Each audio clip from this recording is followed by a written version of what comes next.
All right, let's look at some more of the mental illnesses of dog culture. So, we're looking at the definition of altruism right now. It is defined as unselfish concern for the welfare of others, selflessness.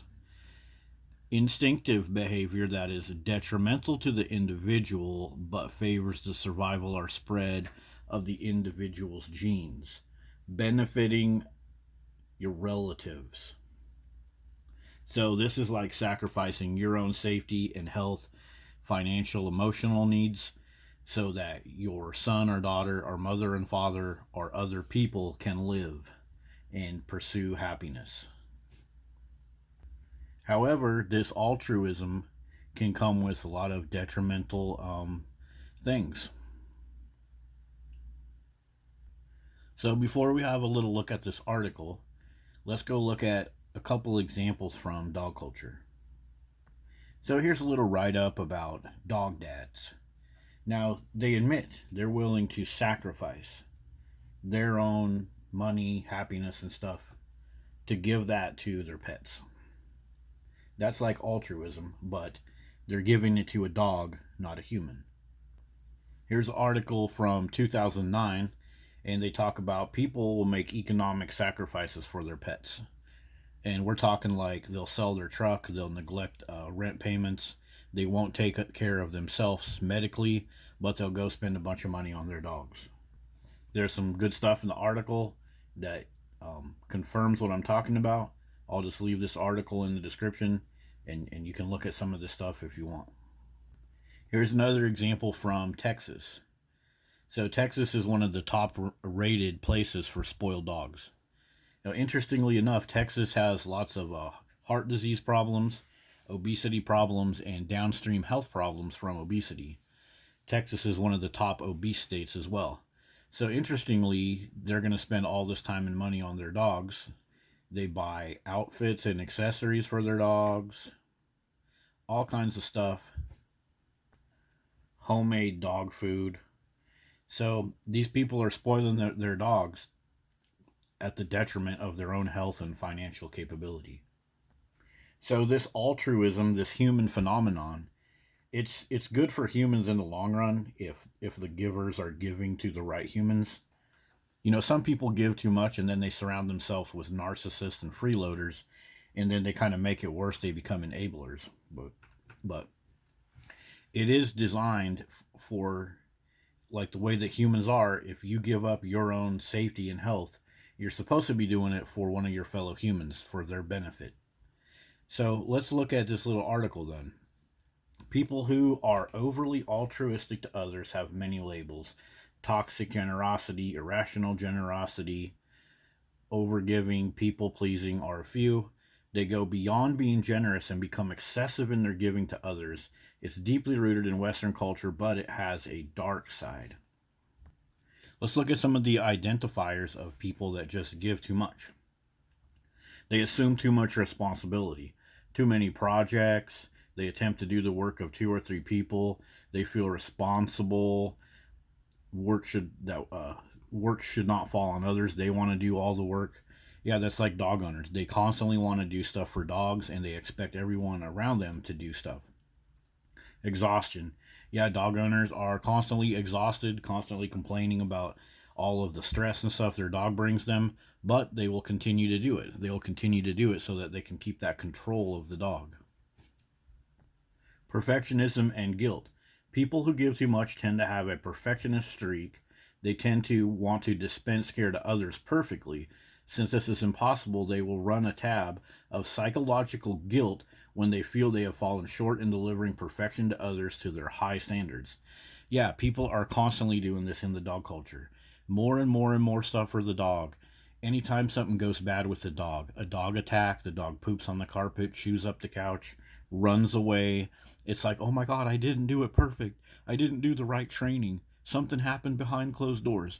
They're constantly trying to up the ante and move the goalpost with all the stuff that they or society is supposed to provide for this dog. And society also pushes this guilt. Oh, you didn't do this for your dog. You didn't do that for the dog. So, temporary good feelings from admiration from others. Yeah, you can have a week of dog attacks and chewed up couches and barf and piss and puke and dog seizures, but then you go on Facebook and you put a little picture of, oh my God, I still love him though, even though the vet bill is up to 3,000 now and his seizure meds are so expensive, and people will give you the little heart like and give you your little dopamine rush. You'll get the temporary good feelings, but at the end of the day, taking care of your dog is like a full freaking time job and a huge drain on your bank account. So, what about this one? Poor self care. Imbalance between care given to others and care given to oneself. People who overgive are lousy at taking care of their own needs: comfort, health, relaxation, vacation, sleep, exercise. They expertly tend to the needs for others and have a double standard of neglect towards themselves. Yeah, dog owners, they'll do all this stuff for their dogs and not take care of themselves. More and more, you see dog owners bragging about stuff like doggy spa day, raw meat diet, all this stuff, and then for themselves, it's like it's not the same. And they also, this poor self care, they push this on other people too. If they're not willing to take care of themselves versus a dog, then they're not going to take care of you either. Like a mom and a dad that are putting a ton of effort into a dog, that's less effort for them. It's also less effort for their children or their other family members. Okay, avoiding dependency. This is part of their thing too. People pleasers do not like to be dependent on others to give them assistance or care. They like to dispense care to others. There is little balance of give and take in their relationships. So dog owners, they don't want to be dependent on the dog. They say that they need the dog. They want a dog to be their dependent. They love to have dependents underneath of them. They don't want to ask for help. They don't want to say, hey, maybe I made a bad decision getting this dog. Can you guys help me? What should I do? No. They want to be in control. And that's part of their avoiding dependency. And part of the dangers of this thing is these people will stay in dead relationships. They're like dog owners that are with a wife or husband, and the wife or husband gives all their effort to the dog, but they will stay in the relationship anyways. Focus on problem control. What do toxically generous people focus on with their excessive giving?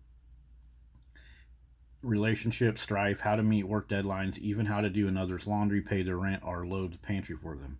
So they want to constantly fix other people's problems. And if they go broke doing the laundry, paying the rent for other people, that's fine, because then they think they're in control of the problem.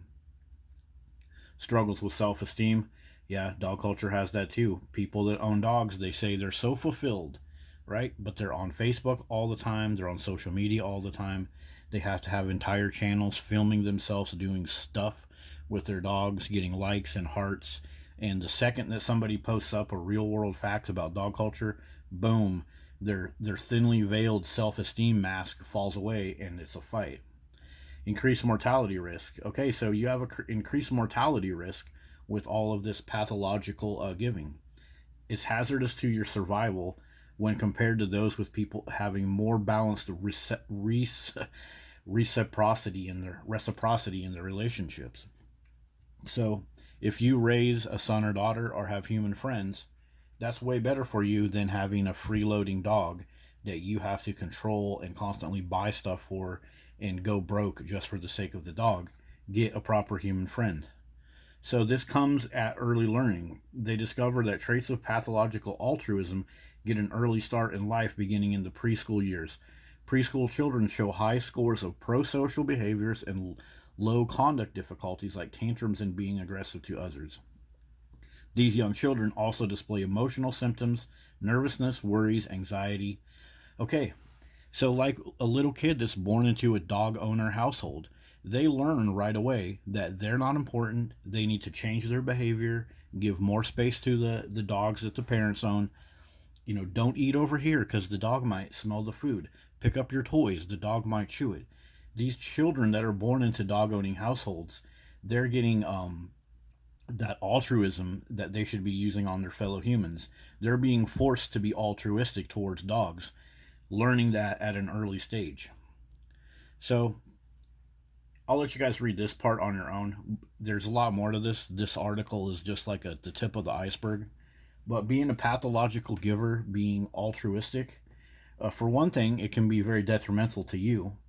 But with dog culture, not only is it detrimental to you as an altruistic overgiver, but it's also detrimental to your fellow humans because of all these disorders that it causes and all of the habits that involve lack of self care, lack of self esteem, being prone to addictions, and all of those problems that you adopt by being an overgiver towards dogs. You are also expecting everybody else there in society to adopt similar things. So that has been our look at toxic altruism in dog culture. Hope you guys like this one. I hope this helps explain how dog owners act. And I'll see you guys in the next one.